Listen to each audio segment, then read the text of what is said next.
Olá, meus amigos telespectadores, aqui no nosso programa Segurança na TV. Hoje, com o promotor de justiça, Dr.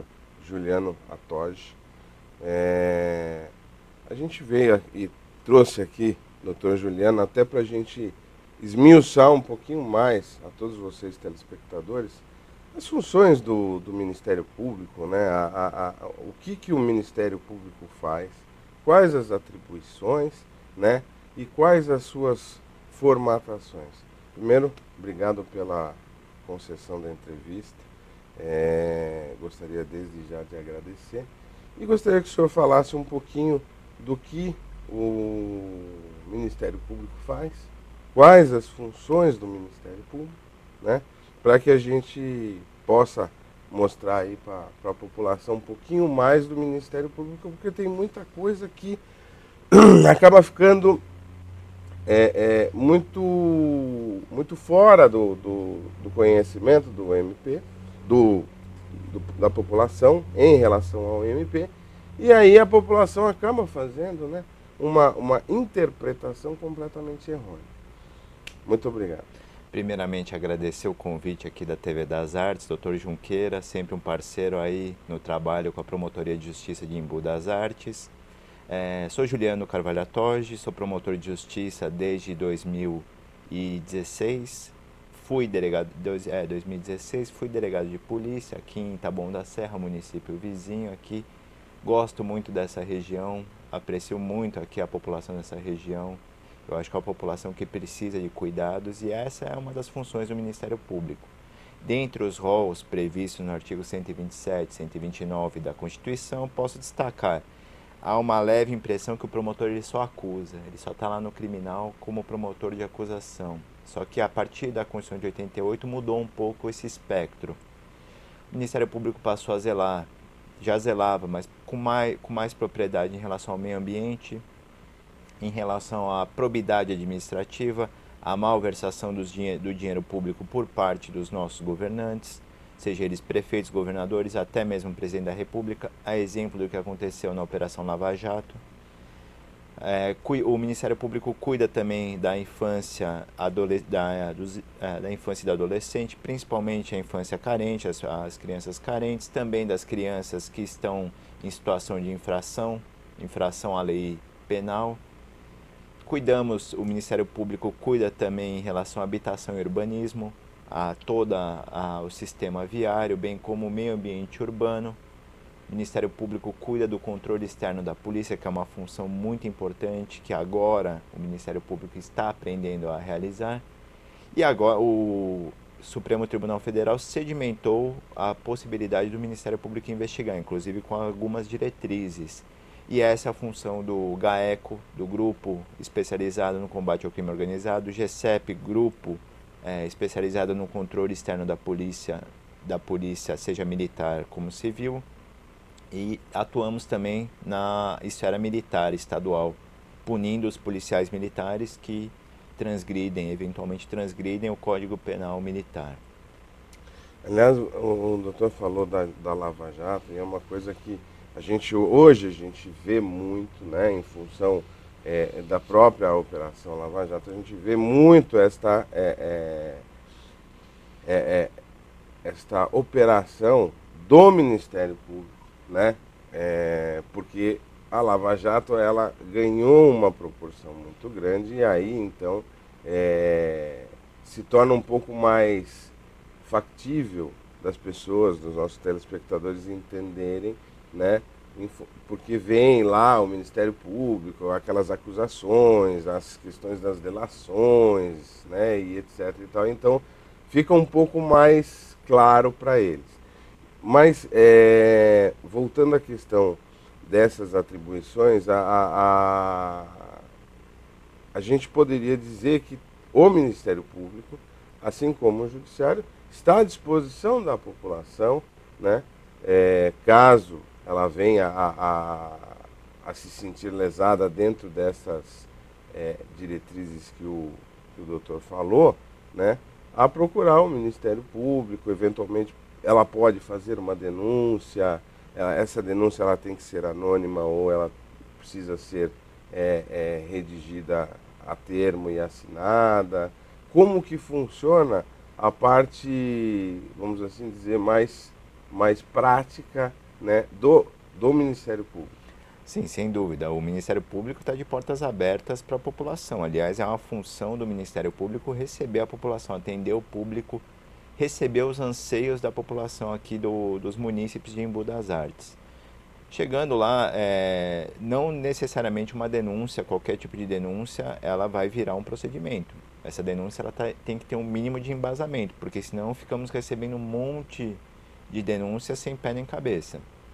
Então essa denúncia tem que ter pode ser anônima, desde que tenha um mínimo de embasamento para que nós possamos investigar, seja por meio do inquérito civil ou até mesmo um procedimento criminal de investigação, PIC.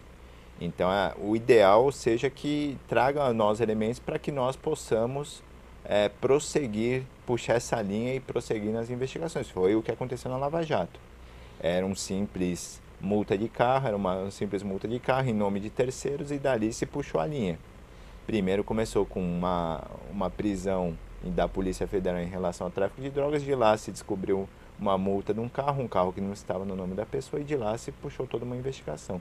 O ideal é que haja um caminho para que a gente possa trilhar, não só denúncias vazias. Ah, fulano é corrupto. Isso é um pouco vazio, assim. Falar, fulano é corrupto porque ele faz isso, e eu sei por onde começar. Eu sei que ele começa por isso. Aí já há uma possibilidade de corrermos atrás. Dentre as funções que eu esqueci de destacar aqui, a gente atua também na proteção do idoso, de todas as minorias, da saúde também, zelando pelo bem-estar da saúde, pelo bem-estar dos hospitais aqui público, pela educação, e bem como atuamos no direito de família, ainda que em algumas matérias não atuamos, mas em relação a direito de família quando há interesses de menor de idade. Ou seja, quer dizer, voltando àquela questão, as pessoas que têm aquela visão de que é só acusatório, não, tem milhões de funções, né? Milhares de funções que o Ministério Público atua e que ele está aberto a essas denúncias, seja, vamos dizer, num campo ou no outro tal, mas com embasamento. Né? Até porque, isso eu sei, até por ser presidente do CMDI, né? Quer dizer, a população, e isso é uma coisa que a gente vê no judiciário, no Ministério Público, mesmo advogado, tem muita gente que reclama, o tempo, mas acontece que existe uma quantidade mínima de pessoas para uma quantidade de população de 100%. Então, as denúncias, quando elas vêm vazias, ou quando elas vêm sem pé nem cabeça, elas acabam travando aquelas que eventualmente, né, vieram com o pé e cabeça e aí acabam travando um processo que poderia fluir muito melhor. Né? Uhum. A exemplo do que pode se pensar, no Ministério Público recebe muitas denúncias, muitas, mas parte delas não tem por onde começar. Então são indeferidas de plano, porque fala que fulano é corrupto, fala que no hospital tem corrupção, mas não fala o que é a corrupção. Então fica difícil, a gente não vai bater lá no hospital e falar, tem corrupção, aí óbvio que a resposta vai ser negativa.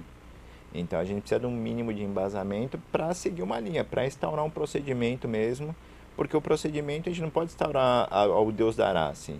Tem que ter um mínimo de embasamento, senão a gente começa a abusar. Então o ideal seja que essas denúncias dêem um mínimo de, ainda que anônima, pode ser anônima, a pessoa tem receio em relação à sua integridade física, em relação aos familiares, que seja de forma anônima, mas que seja algo embasado, não seja algo vazio. E é bem importante isso, porque assim, as pessoas têm que entender que o Ministério Público está de portas abertas, só que a pessoa também não pode chegar lá porque ela quer, entendeu? E fazer uma denúncia qualquer.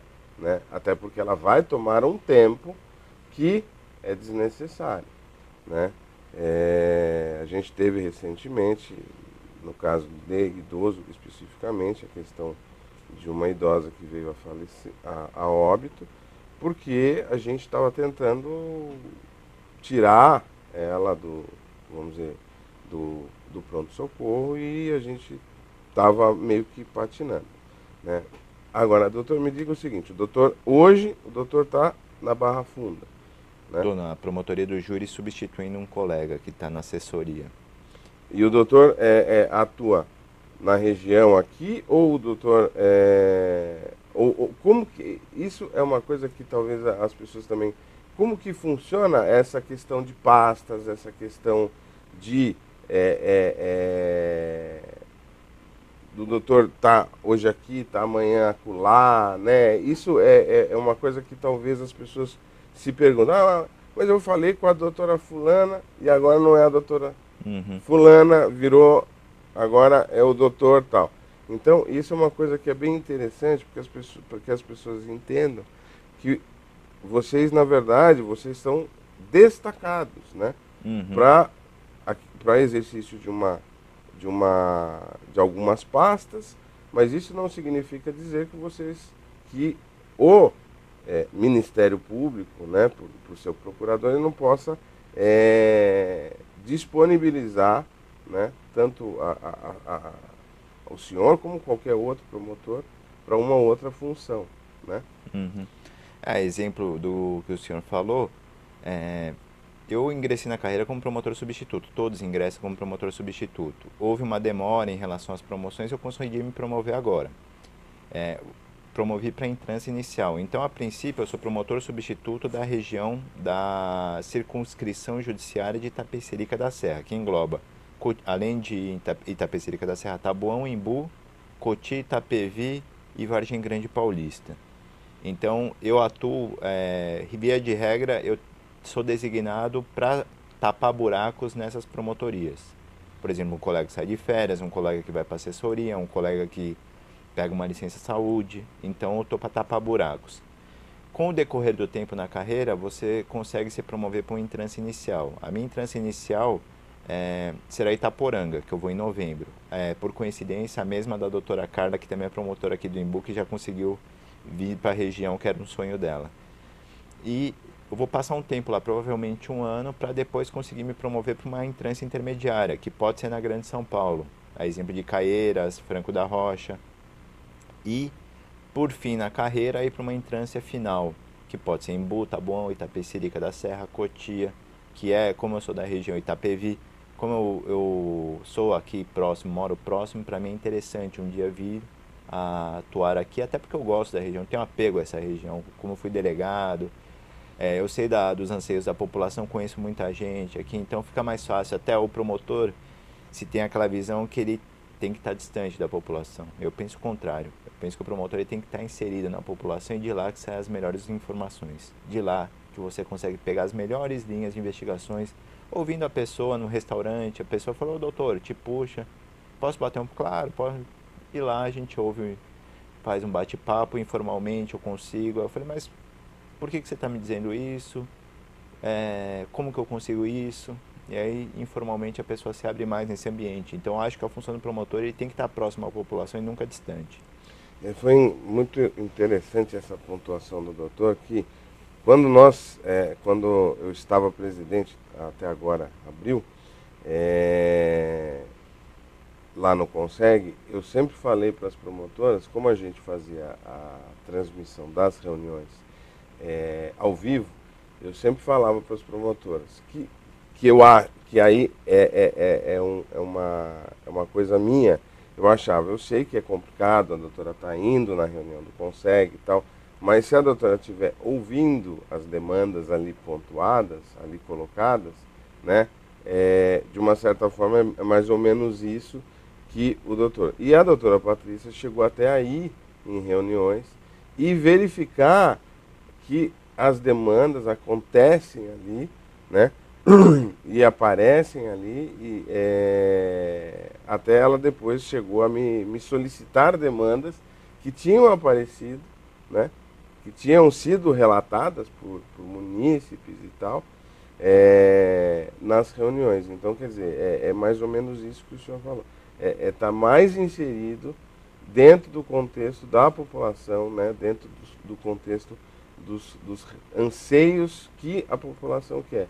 E também tirar um pouquinho essa visão errônea de que o Ministério Público está distante da população. Muito pelo contrário. Contrário, a gente depende da população. A população é a mola propulsora, né, do Ministério Público, né, porque é ela que leva a demanda, né, é ela que leva a denúncia, que faz com que o Ministério Público vá investigar e vá atrás das coisas. Eu digo mais, Junqueira, eu digo que só o Ministério Público só não sucumbiu diante de ataques covardes da imprensa e de vários setores conservadores do Estado brasileiro, graças à população. Porque em virtude do grande trabalho feito à população, a opinião pública, o povo gosta do Ministério Público. O povo está com o Ministério Público. Graças ao povo não sucumbimos, porque passou-se a ataques covardes ao Ministério Público. Durante um ano inteiro, após a queda da ex-presidente, o foco sempre foi o Ministério Público, e ainda hoje. O foco é o Ministério, os promotores ganham isso, ganham aquilo, e via de regra, a maioria dos promotores não ganham o que eles estão falando. E nem os juízes. Então é um ataque muito covarde, assim. E aqueles que ganham, ganham por problemas passados, problemas de não foi calculada a verba no passado e tem que pagar, o Estado tem uma dívida com eles. E via de regra nós ganhamos aquele salário que está previsto lá no teto constitucional, com as diminuições a cada carreira. Então eles têm um ataque covarde, como se a gente não fizesse nada. Trabalhamos, estou desde as 8 da manhã trabalhando e vou até as 7 da noite hoje, tranquilamente numa sexta-feira. Então eles têm a visão, trabalho no final de semana, via de regra eu estou no plantão judiciário aqui de Itapecerica da Serra. Sempre até brincam comigo que eu faço muito plantão, eu gosto, porque como eu fui acostumado a trabalhar na polícia, gosto de trabalhar no final de semana e receber os anseios da população também aos finais de semana, é óbvio. Aos finais de semana, não toda matéria, a gente tem um limite de matéria que a gente pode atuar, senão a gente começa a invadir aquilo que o senhor falou, passa do outro. Isso. E em relação a isso é importante ressaltar, na minha inicial tem 10 a 15 mil a população, então eu sou promotor único lá em Itaporanga, que é perto do Paraná. Eu faço clínica geral, faço tudo, desde a infância, meio ambiente, faço tudo. Criminal, júri, que eu adoro, que se consagrou que o Ministério Público só faz atuação dentro do júri. É legal, eu gosto, mas não é só isso. Então lá eu faço tudo. Depois, numa intermediária, provavelmente terão 2, 3 a 4 cargos. E aí se divide as matérias. Ambiental é para um promotor, parte do criminal é para um promotor, improbidade administrativa para o outro, infância e adolescente para o outro, tribunal do júri e execução criminal para o outro. E se divide as atribuições. Então cada um fica responsável. É exemplo de Embu das Artes. Cada colega lá, cada promotora tem uma atribuição. Tem uma atribuição e ela atua. Não necessariamente você procura o promotor, você procura o Ministério Público. Sim. O Ministério Público é único e indivisível. Você procura o Ministério Público e cada colega, aqui eu digo de Embu, são 5 colegas competentes.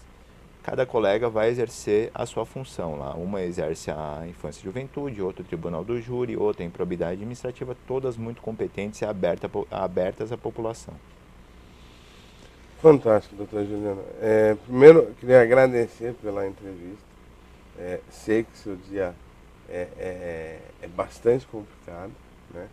Até em função de, embora ser da região, estar, né, hoje no Tribunal do Júri lá da Barra Funda.